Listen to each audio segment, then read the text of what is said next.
చూపించేదగ్గ cinema అని నేను చెప్తున్నాను. సో అసలు ఈ చావా క్యారెక్టర్ ఎవరు సార్, అసలు ఏ టైంలో జరిగింది? మన శివాజీ మహారాజ్ మరణాంతరం మొఘల్ సామ్రాజ్యంలో ఔరంగజేబ్ గారు ఇంకా భూములంతా మనమే స్వాధీనం చేసుకోవాలనే ప్లాన్ తో ఉంటారు. వాళ్ళు అక్కడ రాజులు మంత్రులు కూడా చెప్తారు ఆయనకు వచ్చి శివాజీ గారు మరణం చెందినారంటే వాళ్ళు మొత్తం ఖుషి అవుతారు. ఇంకా శివాజీ లేరు, ఆ భూములు అన్ని మనం ఆక్రమించుకొని మెల్లగా ఇండియా భారతదేశం, అప్పుడు భారతదేశం అని పిలుస్తారు వాళ్ళు, భారతదేశం మొత్తం మనం హిందుస్థాన్ కో లేలెంగే అని చెప్తారు వాళ్ళంతా. కానీ అప్పుడు వాళ్ళకి తెలీదు శివాజీ గారి ఒక అబ్బాయి శంభు మహారాజ్ కూడా చాలా మహావీరుడు, యుద్ధ వీరుడు, అన్ని యుద్ధ కళల్లో కూడా ఆయన ఆరితేరారని యుద్ధం ప్రకటించినప్పుడే వాళ్ళకి ఆయనలోని శక్తి అవన్నీ తెలుస్తుంది. శివాజీ పోయినా కూడా శివాజీ అంత ఆయన హావాభావాలతో ఆయన మొత్తం యుద్ధంతో మన శంభు మహారాజ్ కూడా ఉన్నారని మనం ఆయన ఔరంగజేబ్కి తెలియపరుస్తుంది. అప్పుడు వాళ్ళు మొత్తం అటాకింగ్ ఫైట్ కూడా భయ్యా నిజంగా ఫైట్ చాలా చాలా బాగా క్రియేట్ చేశారు. నిజంగా హిస్టరీలో మన మైండ్ లో మెదులుతుంది ఇలా జరిగిందా అనేది. హ్యాట్సాప్ డైరెక్టర్ కి హ్యాట్సాప్ చెప్పాలి.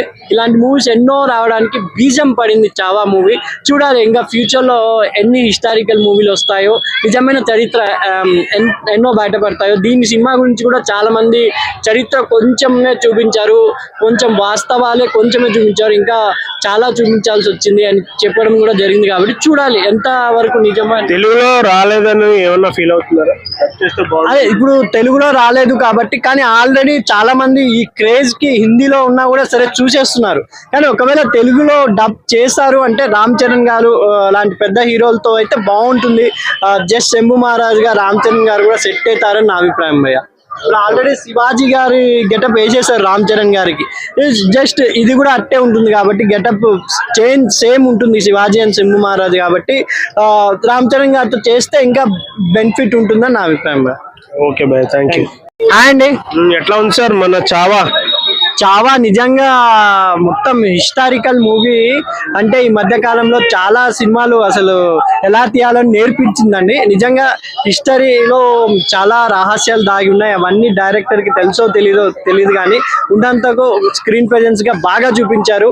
దీంట్లో మెయిన్ విక్కీ కౌశల్ అయితే అద్దరు కొట్టారు. ఆయన యాక్షన్ అదంతా మొత్తం బయోపిక్కే పుట్టినట్టున్నాడు ఆ హీరో.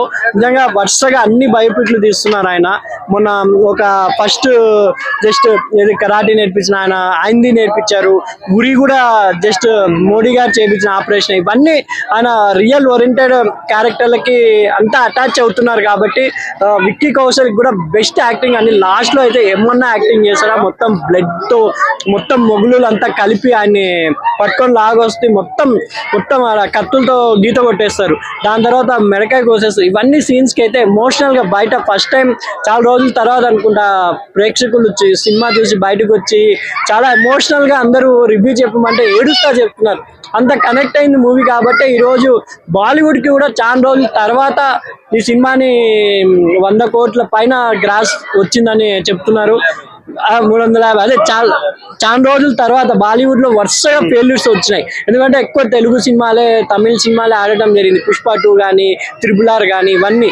ఇలా చావా అనేది ఒక బాలీవుడ్ కి బ్రేక్ చేసింది. నిజంగా హిస్టారికల్ మూవీ తీయడంలో వాళ్ళే సాటేని మరొకసారి నిరూపించుకున్నారు.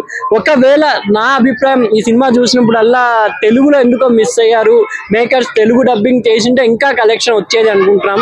ఇన్ కేస్ సినిమా తెలుగులో డబ్ చేసి ఎవరైనా యాక్టర్ తో తీస్తారు అనుకుంటే రామ్ చరణ్ గారు అయితే సెట్ అవుతారని నా అభిప్రాయం భయ్య. ఆ చావా క్యారెక్టర్ లో నేను ఊహించుకోవడం జరిగింది. మీ ఒపీనియన్ ఏదో మనకు తెలియదు కాబట్టి రామ్ చరణ్ గారు అయితే బాగా సెట్ అవుతారు. ఆ హావాభావాలు నిజంగా రష్మిక మందినది దాంట్లో జస్ట్ ఒక పత్నిగా బాగా చేశారు.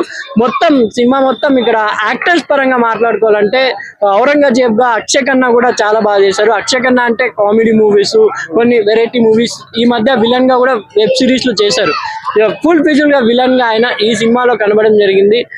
ఔరంగజేబ్ నిజంగా ఇలాగ ఉంటాడా అనే దాంట్లో చేశారు ఆయన. నిజంగా అంత క్రూరత్వము, అంత మన ఏమంటారు అంత కక్ష ఇండియన్స్ అంటే అంతా అలా చూపించడం జరిగింది.